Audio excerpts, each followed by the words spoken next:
اپنے منہ سے اپنی تعریف اچھی نہیں لگتی. اچھا تب لگتا ہے جب کوئی دوسرا ہماری تعریف کرے.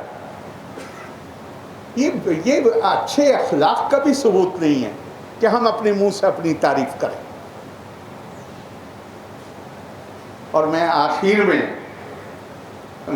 آپ نے بہت ہی خود ہی، میں بھی بہت ساری چیزیں بول سکتا ہوں علم کی اہمیت پر. حضور صلی اللہ علیہ وسلم نے فرمایا اطلب العلم لو کان بالسین تفکر ساعۃ خیر من عبادۃ 70 سنۃ. کسی نے پوچھا ایک بڑے صحابی سے، ماں کانا صفت و تعبدی، یہ بہت امپورٹنٹ ہے خاص طور سے اسٹوڈنٹس کے لیے، حضور کی عبادت کی صفت کیا تھی؟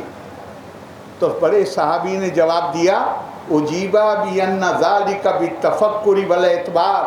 حضور کی عبادت یہ تھی کہ اگر ان کے سامنے یہ رکھا ہے تو وہ اس میں غور کرتے تھے کہ یہ چیز کیسے بنی ہے، اس کے کیا فائدے ہیں، اس سے کیا فائدہ لوگوں کو پہنچ سکتا ہے. کہا یہ حضور صلی اللہ علیہ وسلم کی عبادت تھی. تو میں اس میں اب نہیں جاؤں گا چونکہ یہاں بہت خوب سب لوگ بولے ہیں اور انہوں نے شروعات ہی کی ہے اس آیت مبارکہ سے جو پہلی وحی کی صورت میں آئی تھی. اور مجھے بہت خوشی ہوئی کہ یہاں پہ ایک تقریر مقرر نے مولا علی کا بھی حوالہ دیا، لیس الیتیم قد مات والدہ. یتیم وہ نہیں ہے جس کے ماں باپ مر گئے، یتیم وہ ہے جس کے پاس علم اور ادب نہ ہو، وہ یتیم ہے. اور لیکن اس کے ساتھ ایک اور یاد دلانا چاہوں گا،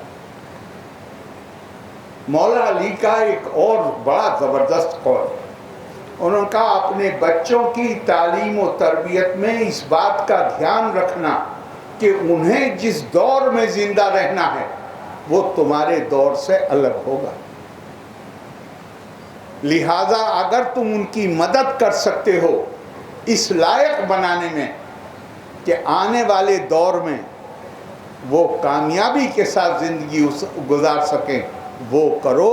لیکن اپنے خیالات کی چھاپ ان کے ذہنوں پر ڈالنے کی کوشش مت کرو. ارے دنیا بدل رہی ہے، ہر لمحہ بدل رہی ہے. میں نے آپ کو پہلے ہی بتایا قرآن حکیم کی آیت، الا تنفروا یعذبکم عذابا الیما. اگر اس کے ساتھ اس کے مطابق اپنے آپ کو تیار نہیں کرو گے.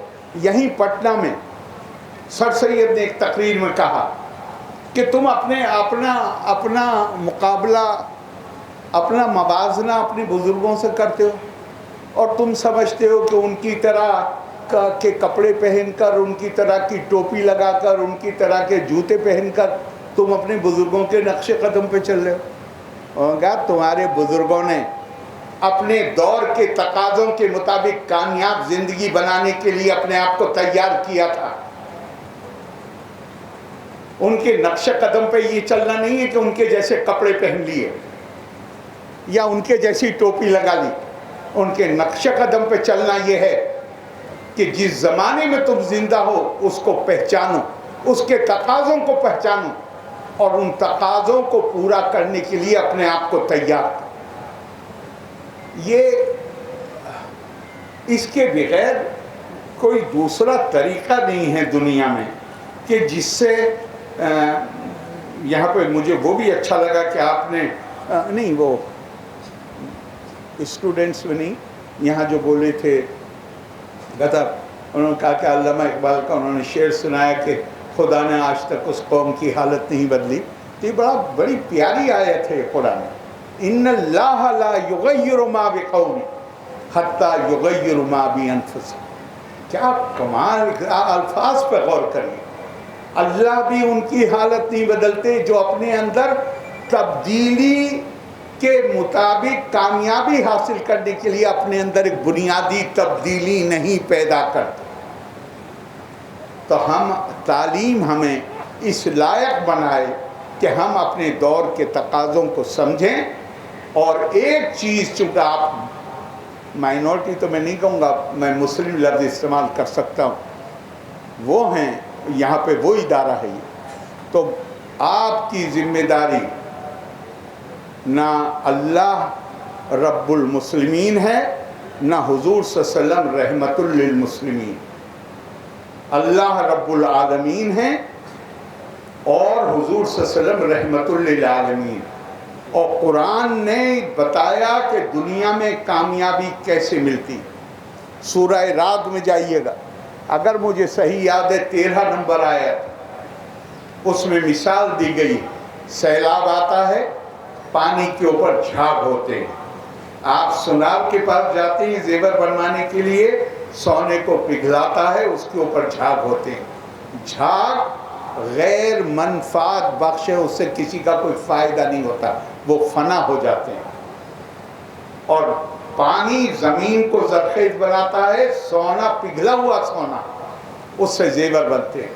اور آخر میں 2 لائنیں ہیں، فَأَمَّا الزَّبَدُ فَيَذْهَبُ جُفَاءً وَأَمَّا مَا يَنْفَعُ النَّاسَ فَيَمْكُثُ فِي الْأَرْضِ، جو چیز انسانوں کو فائدہ نہیں پہنچاتی وہ ختم ہو جاتی ہے، اور جو چیز انسانوں کو فائدہ پہنچاتی ہے مسلمانوں کو نہیں۔ وَأَمَّا مَا يَنْفَعُ النَّاسَ، جو لوگوں کو فائدہ پہنچاتی ہے، اللہ کا وعدہ ہے اسے ہم زندہ رکھتے ہیں۔ اب اتنا بڑا یہ ادارہ قائم کیا مطیع الرحمان صاحب کے والد کو 100 سال، لیکن جب تک یہ ادارہ رہے گا تب تک ان کے اس نیک کام کو یاد کیا جاتا رہے گا، اور وہ لوگوں کے ذہنوں میں زندہ رہیں گے۔ قائم رکھنے کا جو مراد ہے اس آیت میں وہ یہ ہے کہ آپ کا کام وہ ہونا چاہیے کہ جس سے آپ لوگوں کو فائدہ پہنچائیں، ینفع الناس۔ اور سورہ بقرہ میں دیکھیے تو اس قرآن نے کہیں بھی دینی اور دنیاوی علوم کی تفریق نہیں کی، صرف ایک تفریق ہے، وہ علوم جن سے انسانیت کو نقصان پہنچتا ہے غیر منفعت بخش، اور وہ علوم جن سے انسانوں کو فائدہ پہنچتا ہے منفعت بخش۔ ہم سماج کے لیے، سوسائٹی کے لیے، اپنے شہر، اپنے ضلع، اپنے صوبے، اپنے ملک کے لوگوں کے لیے فائدہ مند بنیں، اس دعا کے ساتھ میں آپ کو اپنی نیک خواہشات دیتا ہوں۔ لوکا سمستا سکھینو بھونتو۔ بہت دھنیہ واد۔ جے ہند۔